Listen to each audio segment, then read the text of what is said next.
जय श्रीकृष्ण बंधुरा दैनिक राशिफल एवं टोटकार यूट्यूब चैनल पक्ष থেকে সকলকে অনেক স্বাগতম জানিয়ে আজকে আরও একটি ভিডিও নিয়ে চলে আসলাম। তো আজকের ভিডিওর বিষয়বস্তু কিন্তু সম্পূর্ণ গুরু পূর্ণিমাকে ঘিরে, কারণ আজ কিন্তু গুরু পূর্ণিমা। তো গুরু পূর্ণিমাকে ঘিরেই কিন্তু আজকে কেন্দ্র করে কিছু বিশেষ বিষয়বস্তু। তো সকলকে শুভ সকাল। তো বন্ধুরা, আশা করছি আমাদের এই ভিডিওগুলো তোমাদের ভালো লাগছে। তো যদি কোনো ভুল ত্রুটি হয়ে থাকে ভিডিওগুলোর মাধ্যমে তো অবশ্যই কিন্তু কমেন্টে জানাতে পারো, সেগুলো আমরা শুধরে নেওয়ার চেষ্টা করব।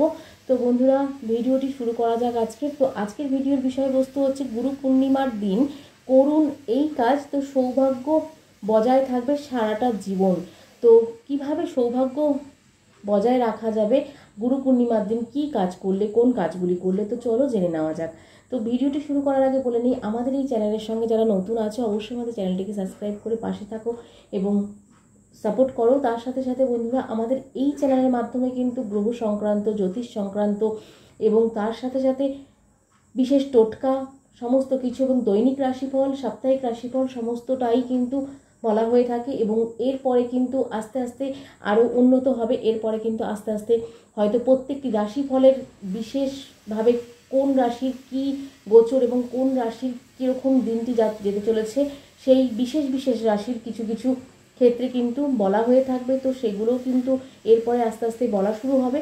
তো চলো বন্ধুরা, ভিডিওটি শুরু করা যাক। আজকের মতন ভিডিওটি শুরু করি।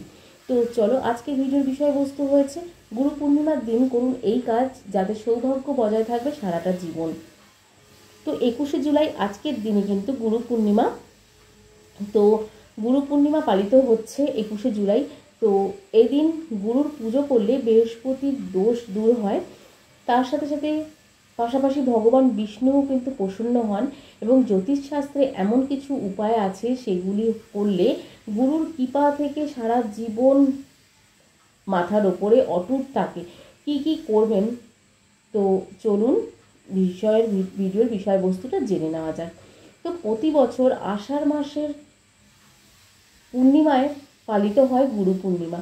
তো গুরু পূর্ণিমাকে ব্যাস পূর্ণিমা এবং বেদ পূর্ণিমা নামেও কিন্তু পরিচিত রয়েছে। এই বছর গুরু পূর্ণিমা 20 জুলাই বিকেল 5:59 আর শেষ লেগেছে 5:59 20 জুলাই বিকেল। তো শেষ হচ্ছে কিন্তু 20 জুলাই দুপুর 3:46 শেষ হচ্ছে গুরু পূর্ণিমার তিথি। তো তবে এই বছর পালন কিন্তু করা হচ্ছে এই আজকের দিন 21শে জুলাই। তো প্রাচীনকাল থেকে গুরুর বিশেষ মাহাত্ম্য পরিলক্ষিত রয়েছে। তার সাথে সাথে তারাই কিন্তু আমাদের সঠিক পথ দেখিয়ে থাকেন। তাই এই দিন গুরুর চরণে অর্পণ করা হয় এমন বিশেষ কিছু জিনিস। পাশাপাশি জ্যোতিষশাস্ত্রেও কিন্তু গুরুকে বিষ্ণু এবং বৃহস্পতির রূপ বলে মনে করা হয়। তো জ্যোতিষীদের মতেও কিন্তু এই গুরু পূর্ণিমাটা খুব গুরুত্বপূর্ণ রয়েছে এবং গুরুত্বপূর্ণ মাহাত্ম্য রয়েছে। এই দিন কিছু নিয়ম মেনে চলা জরুরি, যা আপনার জীবনে আনতে পারে সঠিক সাফল্য। এবছর গুরু পূর্ণিমায় সর্বাত্ম সিদ্ধি যোগ তৈরি হয়েছে। তার সাথে সাথে সনাতন ধর্ম অনুযায়ী এই যোগ অত্যন্ত শুভ বলে মনে করা হচ্ছে। জেনে নিন এই দিন কি কি করবেন এবং কি কি করবেন না। তো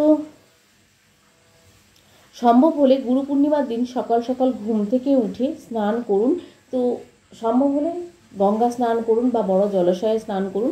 গঙ্গা স্নান করার পর গুরুর চরণে হলুদ বা সাদা ফুল অথবা সাদা বস্ত্র অর্পণ করুন। এতে কিন্তু গুরুর আশীর্বাদ সারা জীবন বজায় থাকবে। এই দিন সকালবেলায় উঠে বাবা মাকে প্রণাম করতে ভুলবেন না।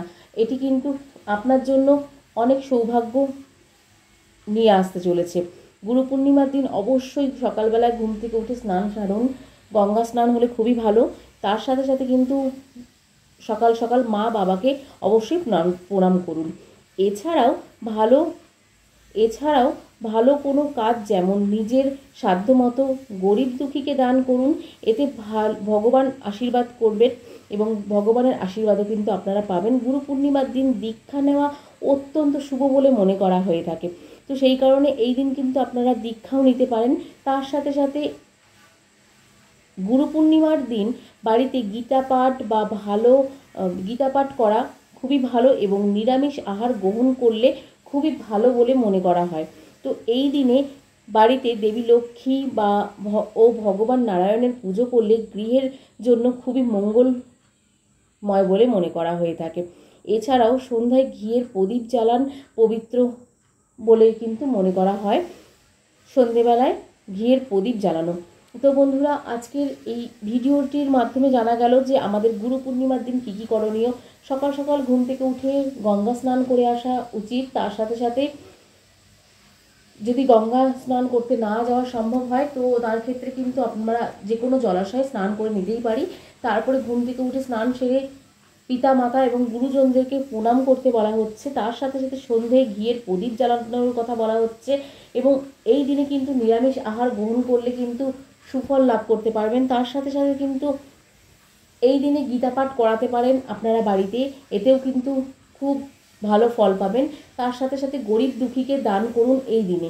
তো গুরু পূর্ণিমার দিন কিন্তু দীক্ষাও নেওয়া যায়, তো দীক্ষা নেওয়া কিন্তু অত্যন্ত ভালো বলে মনে।